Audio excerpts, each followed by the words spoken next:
I had gone to a school called RBG. I had already surpassed everybody else in the class. I felt like it was not challenging enough. JessConstantino, yeah. Hello, my beautiful YouTube family. Welcome back to my channel. I am so excited because I just got a new tripod. Yay!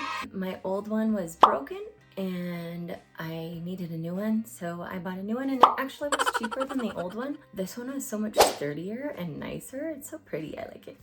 I'm so glad you guys decided to join me today. We are gonna do another story time, a blind girl story time. Yay! So I wanted to talk about my experiences with going to a blind school. So I had 2 surgeries when I was a kid. The first one was a glaucoma surgery when I was 7. The second one was a glaucoma surgery when I was 10. And after my second glaucoma surgery, when you mess with one part of the eye, another part of the eye tends to get messed up as well, especially when you're a kid and you're still in development.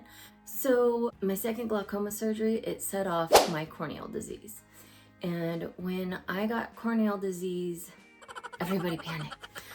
And they're like, oh no, she's gonna go blind. She needs to learn Braille and she needs to learn mobility so that she can learn how to adjust to being blind. And so this all kind of took place the summer between my 5th and 6th grade year. My 5th grade year, I had gone to a school called RBG, or Real Bravo Grilly. And when I went into 6th grade, they wanted to send me to a blind class. So the only child's blind class that they had in the town that I grew up in, which was Bakersfield, California, was at this school called Beardsley. And Beardsley was a normal school. It was matriculated with mainstream students, people that had no other problems. But in the back of this school was a blind class, and it was a 4th through 8th grade class. And as I was going into 6th grade, this is where they stuck me. So they put me in this blind class, and right away, I didn't really like it. I know a lot of people will find that hard to believe because you would think you're with peers, you're with people that understand your disability. And while those things were true, I was used to mainstreaming. Up until 6th grade, I had gone through regular classes with my disability. I had found accessibility so that I could go through regular classes. My family had done IEPs for me so that I was able to mainstream and get my education like a normal child. So, and for anybody who can't see me, I'm doing air quotes whenever I say normal, because really, what is normal anyways?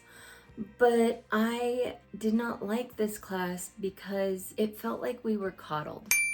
And although I didn't really understand what that meant when I was in 6th grade, I did understand the fact that every school that I had gone to up until this point, I was faced with challenges. And I'm the kind of person that when I'm bored, I don't like it. I don't like to be bored. I like to be challenged. I like to be learning things. I liked reading. I was a smart kid.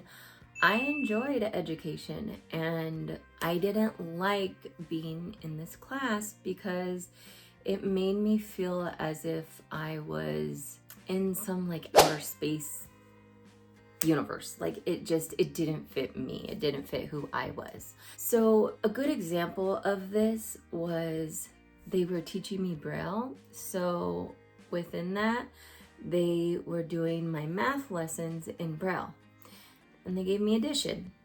And I was going into 6th grade at my regular school, and so I was supposed to be going into pre-algebra. And I went up to my teachers and I said, hey, can I have something harder? And so they gave me subtraction, and I asked for something harder, and they gave me multiplication. And when I asked for something harder, they told me that I could not have something harder because I had already surpassed everybody else in the class. And again, this was a 4th through 8th grade class. And I had already surpassed all of the other students. So this was kind of a setback for me. I felt this way in pretty much every subject that they taught. It was dumbed down. I felt like it was not challenging enough. I felt like it was not at the standard that I had been given my whole life. And so for me, it it just wasn't challenging for me, and I got bored. And the thing is when I get bored, I don't get happy, and I tend to get in trouble. Blind Pineapple Production, yeah!